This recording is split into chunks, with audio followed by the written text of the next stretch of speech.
અમદાવાદના વાસણા વિસ્તારમાં લુખ્ખા તત્વોનો આતંક સામે આવ્યો છે. ગત મોડી રાત્રે ફિલ્મી ઢબે કાર પર હુમલો કરવામાં આવ્યો હતો. રાત્રે આશરે 12 વાગ્યાની આસપાસ જ્યારે રસ્તાઓ સુમસામ હતા ત્યારે પ્રવીણનગર પાસે એક સફેદ બ્રેઝા કારમાં આવેલા 4 શખ્સોએ એક થારની ગાડીને આંતરી હતી. આ હુમલાખોરો લોખંડની પાઇપ અને દંડા જેવા હથિયારો સાથે ગાડીમાંથી નીચે ઉતર્યા હતા. કાંઈ પણ વિચાર્યા વગર થારના કાચ ફોડીને તોડફોડ શરૂ કરી દીધી હતી. હુમલાખોરો એટલા બેફામ હતા કે તેમણે જાહેર રસ્તા પર જ ભયનો માહોલ ઊભો કરી દીધો હતો. જ્યારે થાર ચાલકે પોતાનો બચાવ કરવાના પ્રયત્નો કર્યા હતા ત્યારે આ સમગ્ર ઘટના નજીકના સીસીટીવી કેમેરામાં કેદ થઈ છે. તેમાં સ્પષ્ટ દેખાય છે કે તોડફોડ કર્યા બાદ ચારેય શખ્સો પોતાની કારમાં બેસીને ગણતરીની મિનિટોમાં જ ત્યાંથી ફરાર થઈ ગયા હતા.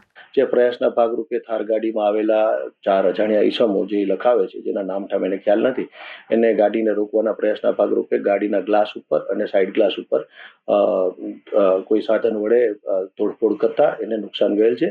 જે અરજી તેઓએ આપેલ છે. ત્યારબાદ અરજદારશ્રીનો સંપર્ક કરતા અરજદારશ્રીના ફેમિલીમાંથી કોઈ સેલ્ફી હોસ્પિટલની અંદર એડમિટ છે, એટલે અરજદારશ્રીએ જણાવ્યું છે કે હું એમની ટ્રીટમેન્ટ પૂરી થાય ત્યારબાદ મેં અરજી આપેલી છે. અરજીની આગળની કાર્યવાહી માટે હું જાતેથી પોલીસ સ્ટેશન ખાતે આવી જઈશ.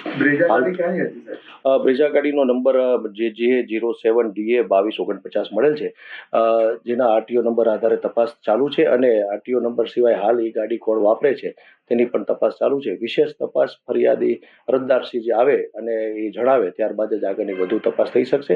એમાં કોઈ હકીકત ખુલશે તો એ બાબતે જરૂરી જે કંઈ કાર્યવાહી કરવાની થશે તે કાર્યવાહી કરવામાં આવશે. એ બાબતે આપને પાછળથી જાણ કરવામાં આવશે.